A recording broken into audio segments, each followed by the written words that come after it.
Shri Tripura Rahasyam MahatmyaKhandam, Chapter 21. Those messengers carried Kama near Lakshmi and narrated the story of the war and the defeat of the gods. Hearing that and seeing the dead Kama, Lakshmi, the mother of the world, was sad for a moment, but gaining courage again, closed her eyes and was engrossed in unperturbed meditation of Shri Tripura Sundari, the Supreme Devi. Then, opening her eyes that showered ambrosia, she cast her glances on Manmatha, who got up immediately as if from sleep. Wanting to fight, he looked around and could not find his weapons. With disgrace, he looked at his mother and fell prostrate at her lotus feet and addressed Lakshmi thus: O auspicious mother, born from your mind, who are the consort of Vishnu, how did I lose the battle with men? I was born with your intention of bringing victory to gods. How is it that your resolve has failed, and the gods are captured? Answer me quickly, since this worry is burning me. For what purpose I, who failed and died in war, have been brought back to life? Although I am your mind-born son, I am defeated by small people. My life, which is defamed, has become worthless in this world. O mother, after knowing the cause for this, I will discard my life. Hearing such grief-stricken words of Kama, the lotus-faced Lakshmi spoke aptly. O Kama, my child, abandon that grief which is resorted to by low people. Brave and great people are never sad. Even drowning in the ocean of difficulties, they would reach the shore of prosperity with the help of the great ship of bravery. Only the weak people lament during distress. Listen to the reason for your defeat in war. O mind born, you were not won in the war really by the human valor. King Viravrata had worshipped Lord Mahadeva, and by his blessings you were defeated. Hence go and propitiate Shiva, who is the great God and the great Lord, and you will conquer everyone by the grace of the trident wielder. Hearing the words of Lakshmi, Kama, overpowered by anger, spoke thus: O great Devi, do not tell me to take the help of the supporter of the enemy. O universal Devi, in this world how can I helplessly seek shelter under such a god or a human being? Therefore, suggest another god by whose grace I can soon conquer the host of gods in the war. To start with, I will vanquish Mahadeva and then the gods, the humans, and the demons one by one. Hearing the words of Kama, Lakshmi said, My child, you do not know about the three-eyed great God. Who else other than him, the Lord of all gods, is superior? Just as the ocean among the waters, the sun among the stars, the Sumeru among the mountains, Shankara is great among gods. Among animals, the moving ones are superior, and among them the human beings, and among these the gods, and among gods Brahma, the creator of the worlds, is superior. More than Brahma, Vishnu, the protector from whose navel lotus was Brahma born, is the Supreme Purusha. Even greater is the three-eyed God, who is the Lord of all gods. Born out of his power, The fierce Rudras, representing anger, destroy the creation. That god, the lord of all gods, is known by the name Sadashiva. Earlier, Vishnu was unable to trace the base of his linga form. By his power, Brahma's pride was destroyed by chopping off his big head. Thus, there is no one to excel Shiva, and so surrendered to him.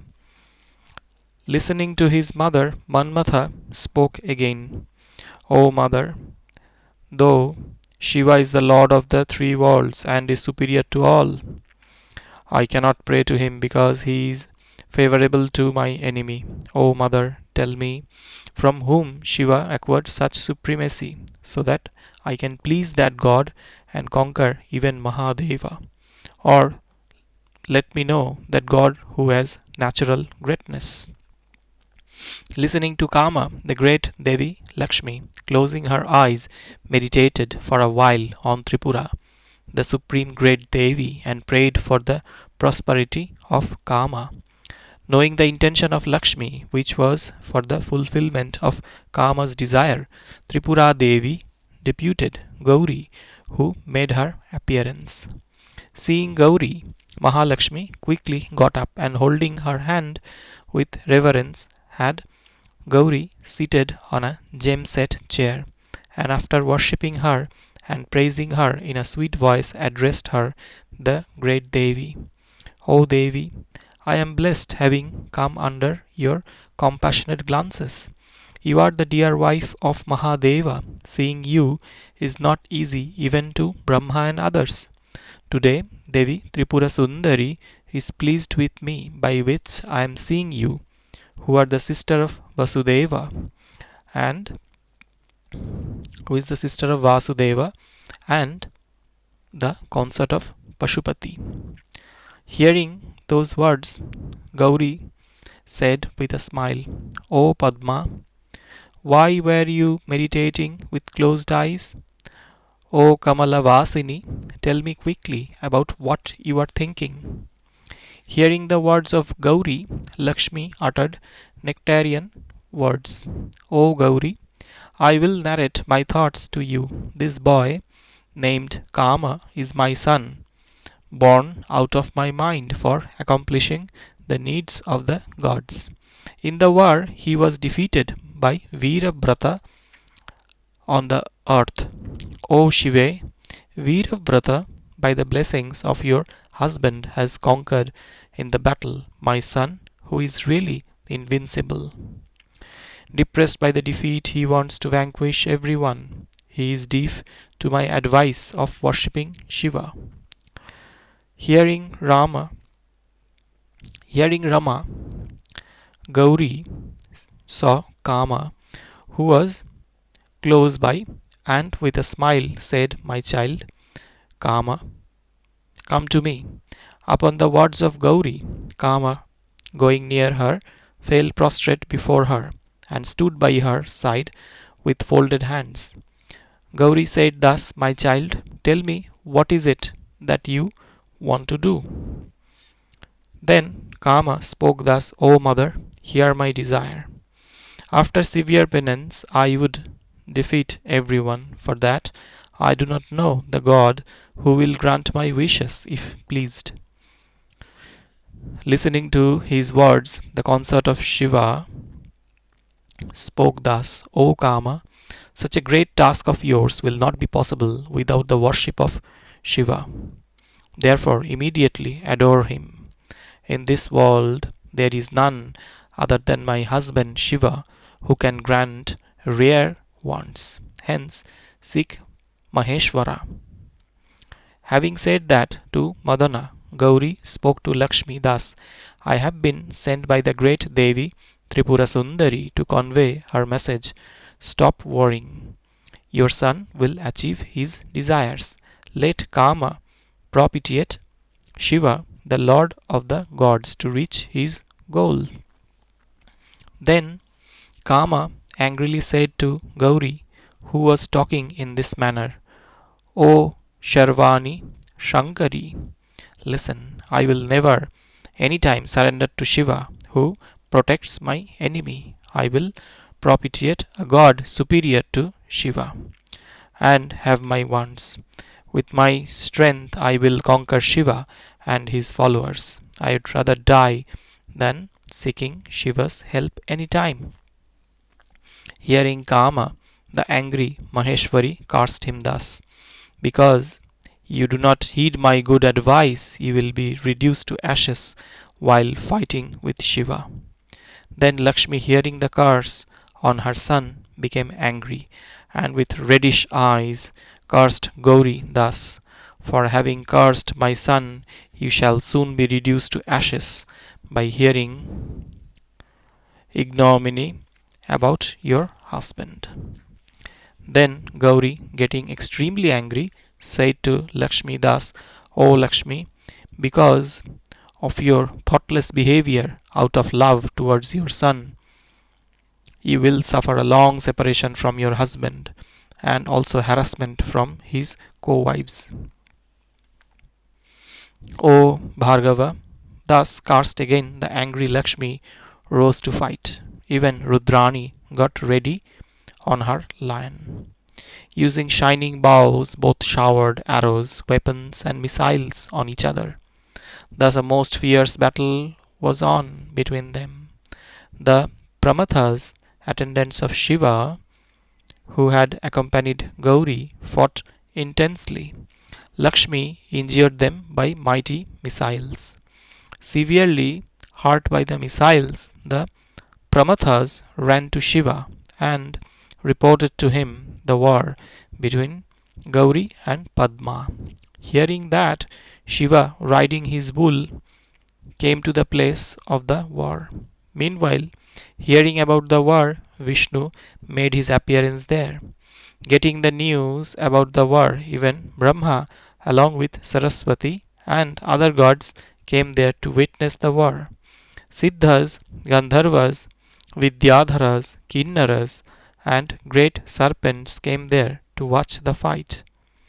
A terrific war emerged between Lakshmi and Gauri, with different missiles created by them to achieve victory.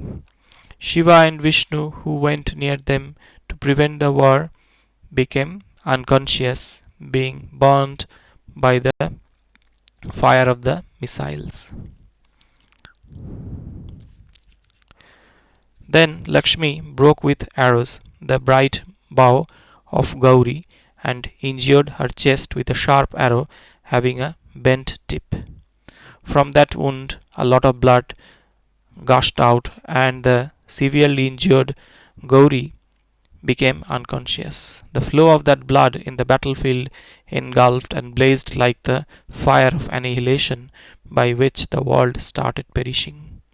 At that time, Brahma, the creator, afraid of the dissolution of the world, with folded hands started praying Rama, Lakshmi, for pardon. O Lakshmi, the great Devi, be victorious. O Devi of wealth, be victorious. O Mother, seated on the lotus, be victorious. O consort of Narayana, be victorious. You are the protector of the entire creation. You are the dispeller of the fear of those under fear. You destroy the distress of your devotees. O Narayani, let salutation be to you. A single salutation with devotion to you will dispel poverty. Ward off the fear of this world. O Narayani, let salutation be to you. You are the beloved of Hari. You protect the world as its mother. In the form of Rudra, you destroy this world. O Narayani, let salutations be to you. Your face is like the lotus. You reside in the lotus. Your hue is like the filaments of the lotus. You love the lotus. Your feet are like the lotus. O Narayani, salutation unto you.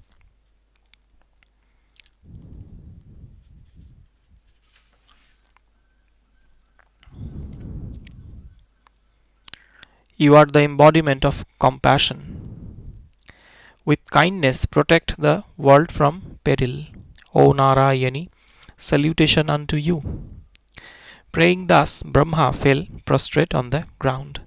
Indra and the other gods and Siddhas, Vidyadharas, and all of them loudly cried very much for protection by saying thus, O Devi, Mahalakshmi, protect us. Seeing the gods who had surrendered being troubled by the great fire, Mahalakshmi, pleased also by the prayer of Brahma, was gracious immediately, addressing the gods not to fear. The great Devi in no time swallowed that fire generated by the blood. By the showers of her ambrosial glances, she quickly brought back to life the gods, the human beings, and others who were burnt by the fire. Then Vishnu and Shiva also woke up from their swoon. All the gods saw Lakshmi, from the roots of whose hair all over was emerging a row of blaze because of her swallowing the fire caused by the blood. Getting out of her unconscious state, Gauri, the consort of Shankara, approached Lakshmi, who, out of anger, was throwing out a great fire.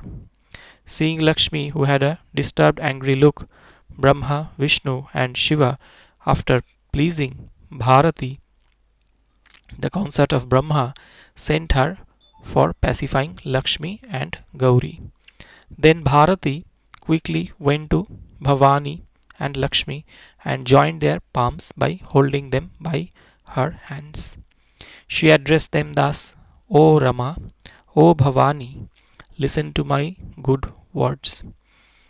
Anger which consumes the world does not benefit either of you. I will clarify the nature of your mutual curses. By the curse of Gauri, Kama will burnt up by Shiva and will again come alive for the sake of Parvati and will win Shiva.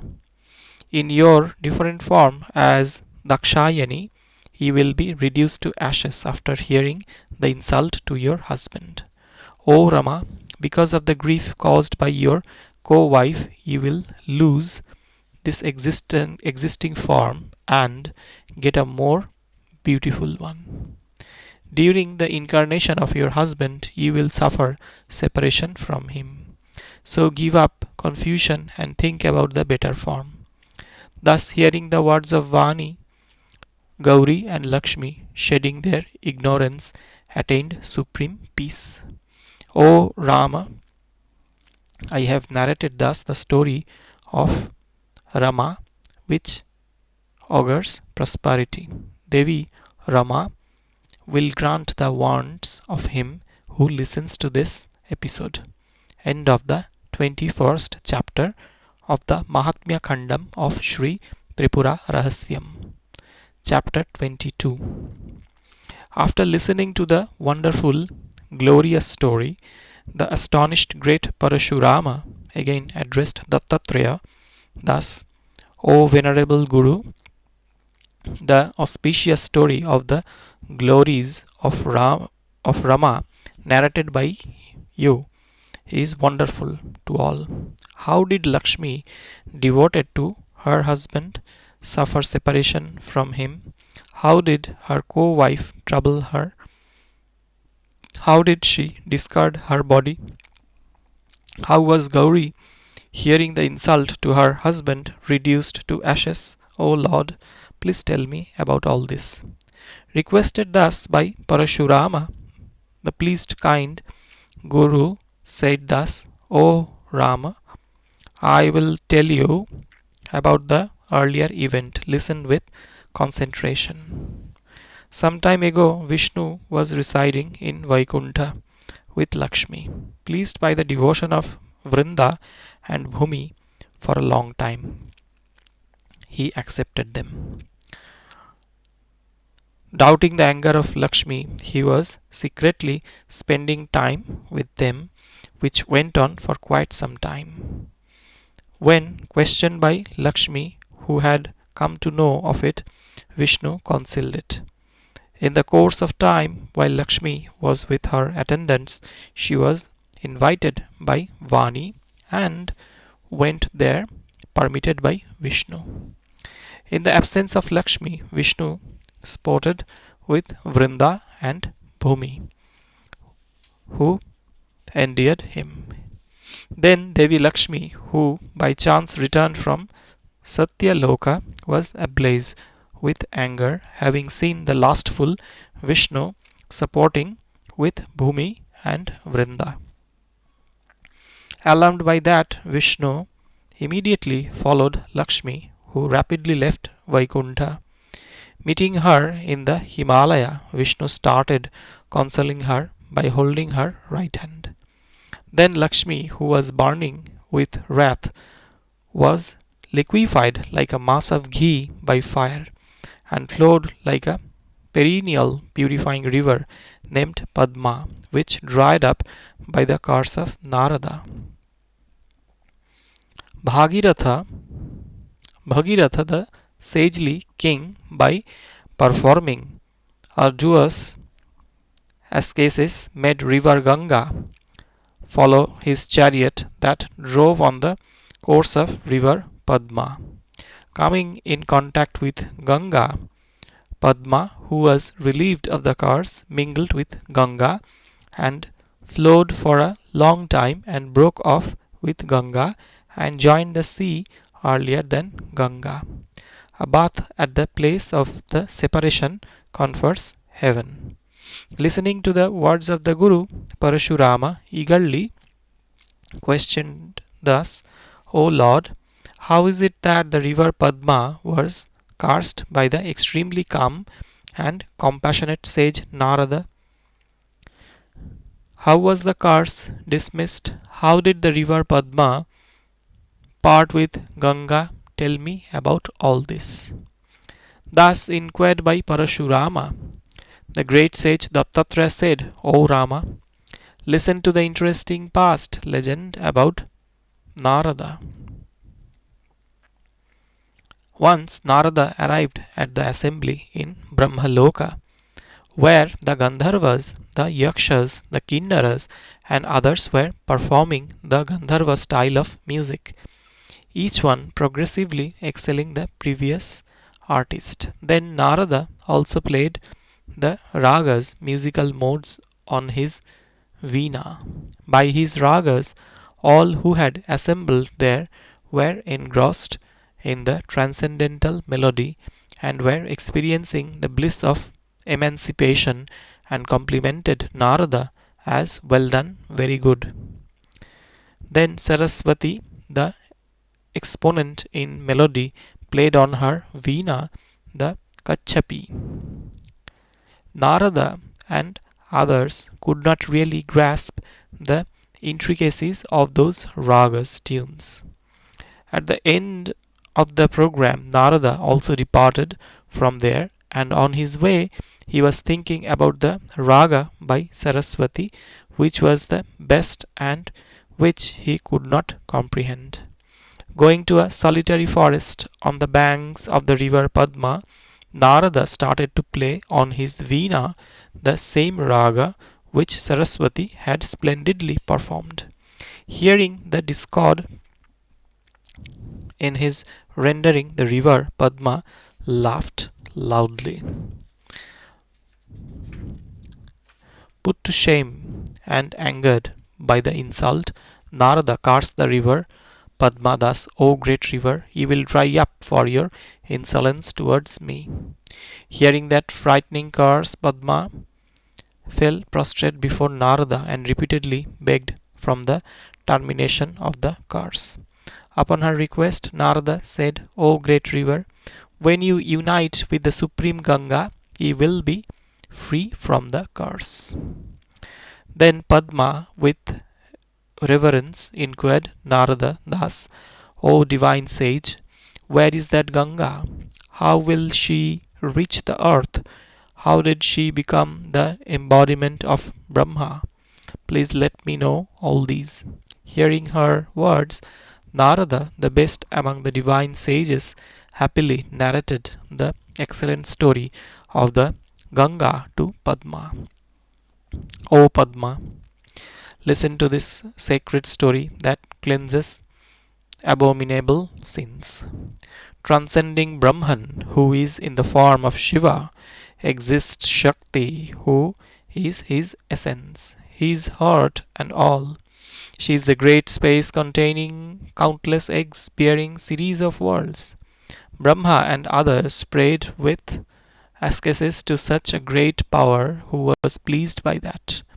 An incorporeal voice addressed them thus, O gods, seek a boon. Hearing thus, the gods led by Brahma and Vishnu said, O Devi, if you wish to grant a boon, you incarnate in such a visible form and pervade by which even the ignorant will easily attain the highest good.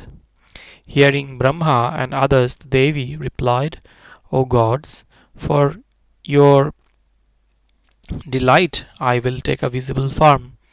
When the powerful demon king, by name Vaskali,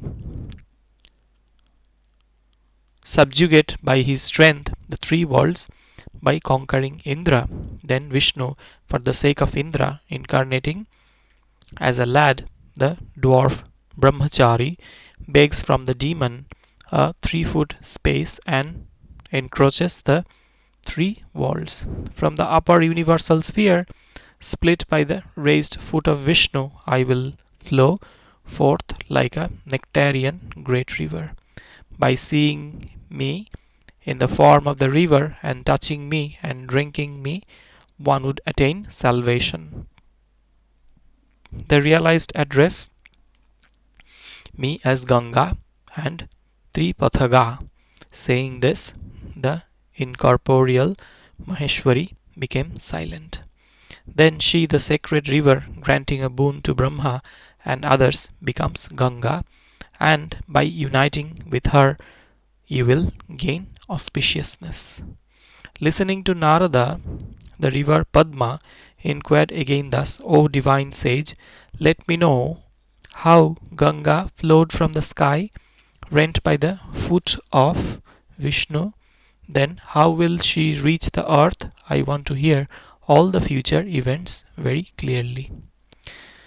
Inquired again thus by Padma, the eminent divine sage said, O Padma, listen to the sacred story named Gangavatarana, the descent of Ganga. In the 23rd Treta Yuga, from now, the extremely righteous demonic lord by name Vaskali, a devotee of Vishnu, will conquer in war. Indra, by the many boons acquired by pleasing through penance, Brahma, seated on the lotus and rule the three worlds with righteousness. Then, requested by Indra and other gods, Vishnu assumes by his powers the form of a dwarfish Brahmin lad and goes begging the demonic lord Vaskali, devoted to Brahmins. Shukracharya, knowing by his yogic power that the lad was Vishnu, said, O Lord of demons, he is not a Brahmin, he is Vishnu, who has come to deceive you to save Indra. You should not give him anything. Then Vaskali was extremely delighted to see verily Vishnu, who was there as a young boy. Quickly rising and bowing, he made Vishnu sit on the throne. By cleansing Vishnu's feet, he sprinkled that sacred water on his own head, and after devoutly worshipping Vishnu, spoke to him. O Lord, what is it that you desire from me? Take it as offered to you by me, without any hesitation. The boy said to the Lord of demons, O King, quickly give to me, who is a brahmachari, land measuring 3 times my foot. Listening to that, Vaskali said, O Bhagavan, in spite of being prevented by my Guru, I shall give. Requested by you, the all-pervading Lord, how can I not give? O Supreme Being, pardon my disrespect to my Guru. Saying this, the unswerving Vaskali poured water into the hands of the boy and said, Please accept. Overpowered by Ishwari Shakti, Vishnu immediately grew. With his right foot he covered the earth and raised his left foot. From the upper universal layer, pierced by the nail of his toe, flowed the sacred Ganga, shining like pure nectar. Then Vishnu asked for the place to measure the third foot. He said, O great king, by the first the earth is covered, and by the second the sky. Tell me the place for the third foot. Listening to Vishnu, Vaskali, the lord of the demons, said, O Lord, I will show that place which is on my head. Hearing thus, Vishnu placed the foot which was on the earth on Vaskali's head and gladly gave him the liberation of union with the Absolute. Brahma, the creator, by his great strength will collect in a pot the divine Ganga who emerged out of the pierced universal spatial pan. After a very long period, Indra, by performing great ascesis, will take Ganga to heaven, obtaining the blessing of Brahma. Again, after a long time, a king by name Sagara, taking birth in the Surya dynasty, will perform 1,000 Ashwamedha sacrifices. Indra will steal his horse and hide it near sage Kapila's place. The 60,000 sons of Sagara, searching the horse, will dig the earth, and there, encountering the brilliance of Kapila, will be reduced to ashes.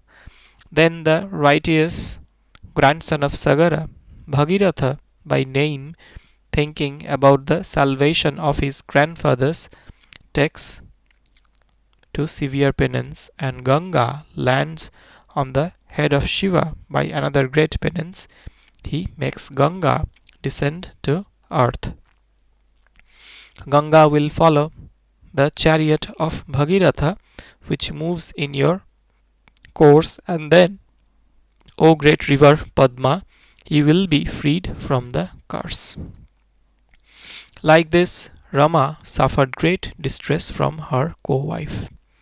Further, O Parashurama, after a long time in the Surya dynasty, Vishnu, dividing himself into 4 parts, will take human birth to kill Ravana, the lord of the demons who harms the world. Mahalakshmi, born as Janaki, through the earth will suffer separation from her husband Rama because of the curse from Gauri. O Bhargava, earlier even Gauri was for some reason separated from Mahadeva, and during the sacrifice by Daksha was reduced to ashes by hearing the insult to Shiva on account of the curse from Lakshmi.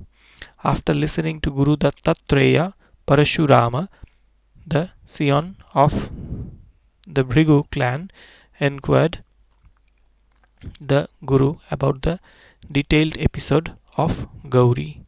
End of the 22nd chapter of the Mahatmya Khandam of Sri Tripura Rahasyam.